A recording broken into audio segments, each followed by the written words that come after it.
All right, we'll go ahead and get started with our next session, our first session after lunch. And this will be the best practices and innovative processes session. So we'll be hearing from some individual states with some of the best practices that they've implemented. And as we've become more comfortable, I definitely hope folks will be thinking about questions, comments for this great information we're going to be hearing. And again, remember your homework for tomorrow. Be sure to be jotting down any notes, anything you learn, anything you want to take back to your own state or agency. So I'll go ahead and introduce our next speaker, Major Warren Simpson with the Arizona Highway Patrol Special Enforcement Bureau. Major Simpson is a 28-year veteran of the Arizona Department of Public Safety and oversees MICSAP operations as the state's lead agency. And he also has Captain Ed Sharpenstein with him, who he will introduce in a moment as well. Thank you, Major. Good afternoon, everybody. So right after lunch, perfect time, right? So hopefully we won't put you to sleep. But I appreciate the opportunity to spend just a few minutes talking about some of the things we're doing at our agency with data and how hopefully we're using that to be better at what we do, and that is reducing crashes with commercial vehicles. Myself and Captain Sharpenstein both have been with the agency quite a long time. However, we're both pretty new to the commercial vehicle side of the house. I came over in late December and he preceded me by a few months. So we're excited about the opportunity to meet some of the other states, to learn what you're doing as we kind of get ourselves more deeply engaged in the commercial vehicle enforcement world. So we're looking forward to that. Just going to take a few minutes. I wanted to give you a quick snapshot of what our commercial vehicle enforcement looks like in Arizona. We've got 2 geographic districts, a north and a south, and approximately 72 full-time troopers that are dedicated to commercial vehicle enforcement in the state. We stand out with our black uniforms as opposed to the tan that the rest of the troopers wear. And within the state of Arizona, we as an agency have never been accused of being on the leading edge of technology. We've actually lagged behind for quite a number of years. However, in the last few years, we've made some progress where we're starting to, I think, to turn the tide, and especially how we're capturing and utilizing data. And part of that has to do with our Highway Patrol Division Analysis Unit. We've got 2 full-time analysts that crunch the data that we bring in from our systems in the field, and they've really done a good job at giving us tools that we hope we can utilize to be better at what we do regarding commercial vehicle safety. So we're starting to see some of those pay dividends to us as an agency. Our agency utilizes the TRACK system for troopers in the field, traffic and criminal software. I imagine there are probably other agencies here that utilize that as well. We first went to that in 2009, and you get it deployed in the field, but it takes some time to start to realize what the potential of the system is and what kind of data can we draw from that to help us be more effective at what we're doing. So it started out initially, the TRACK system, the forms that we used were controlled by the IT department. So we had to go to IT to create forms, to customize forms, to change them to better suit our needs. So in the last several years, we've transitioned that to where we now have a team of troopers with a sergeant that have the keys to the kingdom in terms of creating and customizing the forms in the field. So we found that really helps us a lot. We can get directly with them and, hey, we'd like to see this box added or this data point captured to help us be more effective. So we're seeing really good turnaround times on what we're gathering and what we can do with our data collection.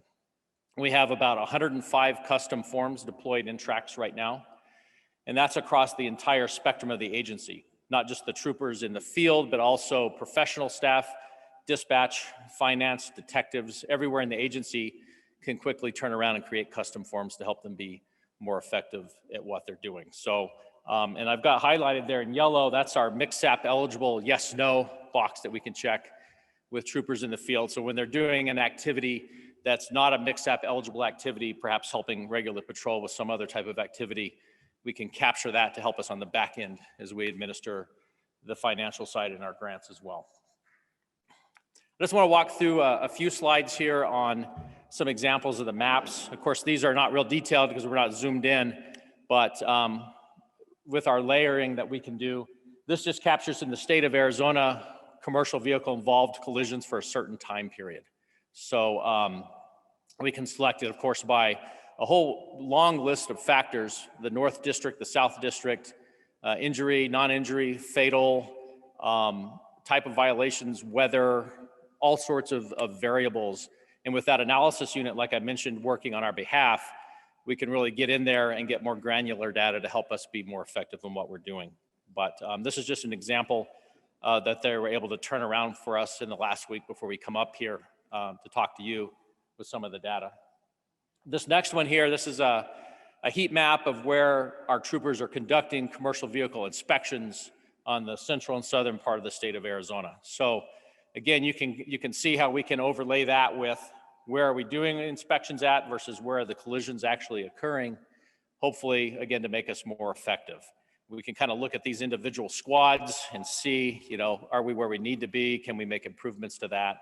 So it's not a perfect system, but I think it gives us some tools that we didn't have in the past. Or perhaps if we had them in the past, there was a lot more work to be done to crunch the numbers in order to make it readily available to the commanders and down to the sergeant level as well. So now we've got that a lot more readily accessible. This one here is one they built for us last week, Customizable Data. This is along Interstate 40 on the northern part of the state. And these are commercial vehicle involved collisions. I think these are the injury collisions here. But these pop-up boxes, when you click on each one, they can put basically anything we want to see in there.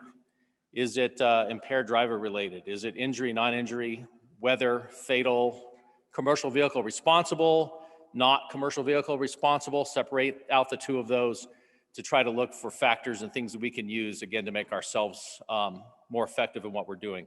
And I know heading into our first full year in the commercial vehicle environment with me and Captain Sharpen's team, we're looking at ways that we can hopefully start utilizing this data more effectively as we utilize some of our directed enforcement grant funding. And again, with the ultimate goal, like we said this morning, was to try to reduce injuries and fatal collisions out there on the highway is what we're really trying to do. And then one more picture, just as just an example map. These are color-coded, each color being a different enforcement squad within the state, depending on which district you're in. So we can kind of track down to that sergeant level, where are the guys working, making either their contacts or commercial vehicle contacts, different variabilities. We could also, when we get our driver vehicle examination reports fully linked in, we'll be able to sort this by over hours, drivers, other violations, et cetera. So this is something that we're excited about, just starting to kind of scratch the surface. Again, we have a long way to go on the technology front, but this system is starting to pay some dividends to us as well. One thing to note, I've got a packet on my back table there, and it's a bi-weekly report that our Highway Patrol Division is starting to put out. It's an analytical report statewide that analyzes a whole variety of factors, focusing in largely on fatal collisions. We've seen calendar year to date about a 15% increase in fatal collisions in Arizona, which is not going in the right direction, obviously. And then another factor, I don't know if you're seeing this, we have a 48% increase in vehicular pursuits just this calendar year. And that's following a huge increase last calendar year. I don't remember the percentage, but a similar percentage last calendar year as well. So the number of pursuits is just off the charts for us here in Arizona. Just a side note to that. Not a lot of them in commercial vehicles, even though we did have one yesterday that made the news. But so yeah, I've got that report back there. You're welcome to take a look at it. I'm going to turn this over to Captain Sharpen's team for the second half, and he's going to cover some of the additional ways that we use our data. Good afternoon. Okay, data is great, but one of the things I'll tell you, and you've probably already experienced here, data is overwhelming. We literally have thousands of points of data, thousands of different things that we can look at and that we can put graphs together and everything else. But how do you utilize that data? That's what I'm here to tell you in a quick, simple method on this is how we are going to use ours. I just come up with a little who, what, where, when, and why to deal with the data. The report the Major was talking about, I've got 2 slides of 2 pages of a report that's probably 7, 8 pages long. And I'm going to tell you what's going on right here. First off, who or what are we going to look at with our data? Is it going to be gangs? Is it going to be trucks? It can be whatever you want. You have the data, you just need to bring it down. So the first thing we're going to do is we're going to say we're going to look at trucks. So I want to bring the data for trucks onto the screen. The data in this situation on this particular slide gives you collision reduction enforcement. This is a number of causes of collisions. So obviously our first one is speed, unsafe lane usage, failure to yield, failure to signal. Those are the ones that are causing collisions in Arizona. Another one in here is all collisions weather related. The biggest collision causing weather factor we have in Arizona is sunlight. So we don't have a lot of rain, we don't have a lot of snow, but we have a lot of sunlight, which when you're driving just on a straight highway for a long period of time, that can cause your own situations. The next slide here is going to go into the collisions as far as where the collisions are happening and specific times of day. If you look at the middle part of the slide right there, it's going to show you all of the interstates and state routes that we have collisions on. It's going to be broken up by comparing last year to this year. This year's obviously up to the end of April, so it's only about a third of the way through the year. And that one thing I would like to note there, we have 6 interstates. One of them is not represented here, Interstate 17, which connects I-40 to I-10, and it's a mountainous interstate. It is divided, but we have had no collisions there last year and so far this year, which is an excellent, I would say, success statistic, because it's a very bad highway in many ways. Looking on down at that bottom one, 2020 collisions by time of day. This right here, that first one in the middle, tells me where kind of I want to deploy my troops at. The bottom one is going to sit there and tell me, when you pull all the data together and look intensely at that, 84% of the truck collisions in Arizona occur between the hours of 5 in the morning and 8 o'clock at night, Monday through Friday. So if 84% of my collisions are represented in that time period, do I evenly distribute my troops for a 24-hour period, 7 days a week? Or do I want to concentrate them for that particular period? Obviously, the data is telling me I need to concentrate it, and it needs to tell me I need to concentrate it on these fatal collision areas up on Interstate 10 and Interstate 40. The data that's not shown on here is where it sits there and starts showing mile post by mile post by mile post where collisions are. So I might have an area, the first, say, 70 miles coming from California into Arizona. That's a very significant collision portion for trucks because they've loaded up on the coast, they're coming this way. Some of them have driven through the night. The sun's coming up and they run into each other and everything else somewhere around milepost 50, 60. So those are areas where we want to focus our enforcement. So the purpose of data is just to try and bring you to where you want to be. And what we want to be is directed enforcement. So by looking at the data that's specific to what I'm considering, it gives me the knowledge of where to place my troopers, where to place my enforcement activities. The next thing that we do at the Department of Public Safety is we audit the districts, so to speak. We have a 28-day review period. So there's 13 of these little inspections that a captain will go through every year. And what happens on a 28-day review is they take all of the metrics and they break it down based upon the unit that you work for. So in trucks, I'm truck focused. And if I'm in highway patrol, I'm looking at stops, I'm looking at collisions, I'm looking at DUIs, a lot of different things. Well, one of the things I deal with here is compliance reviews, is one of my units. So this particular squad, if you look up there, what's the first thing that comes to your mind? There's a lot of zeros up there, isn't there? Why would I have so many zeros?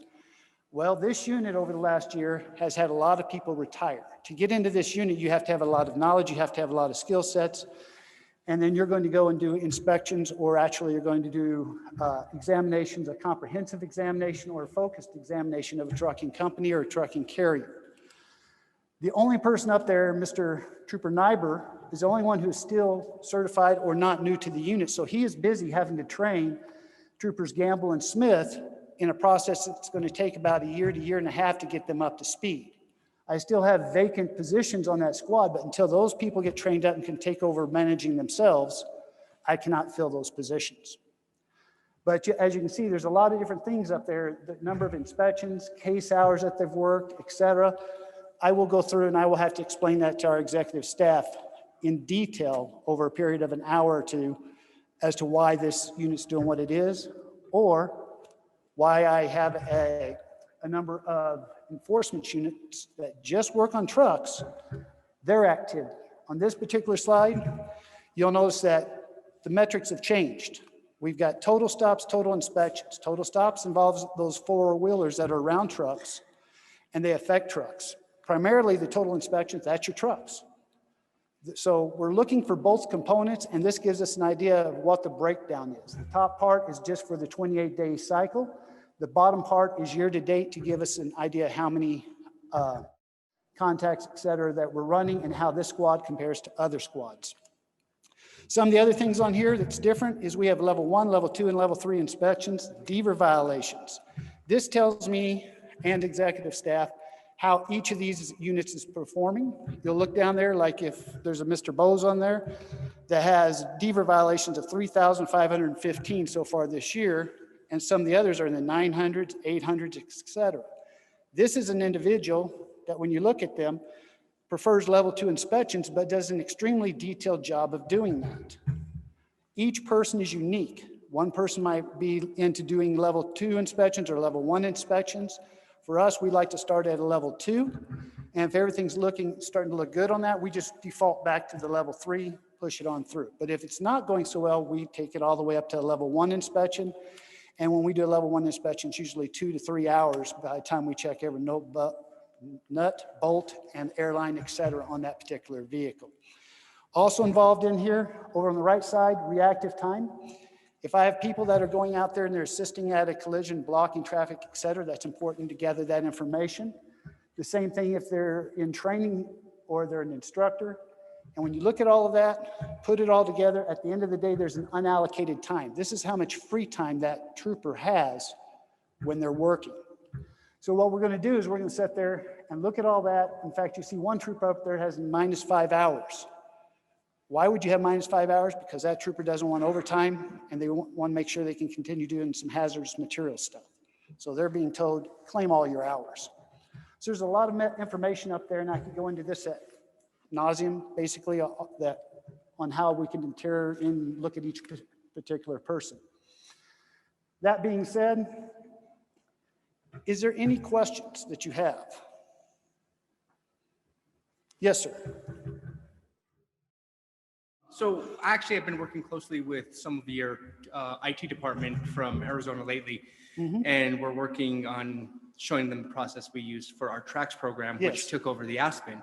And I guess this is more of a question, maybe if you have the answer or for anybody else in the room. So when we finally got the permission from FMCSA to use this third-party vendor, one of the things that we're realizing with our form is the documents FMCSA, and I say FMCSA, so I'll just say the feds provided to us, isn't necessarily the catch-all to all the issues we have with the programming behind some of these great innovations. So like we use safety net, for example, and everybody in here should be familiar with Aspen.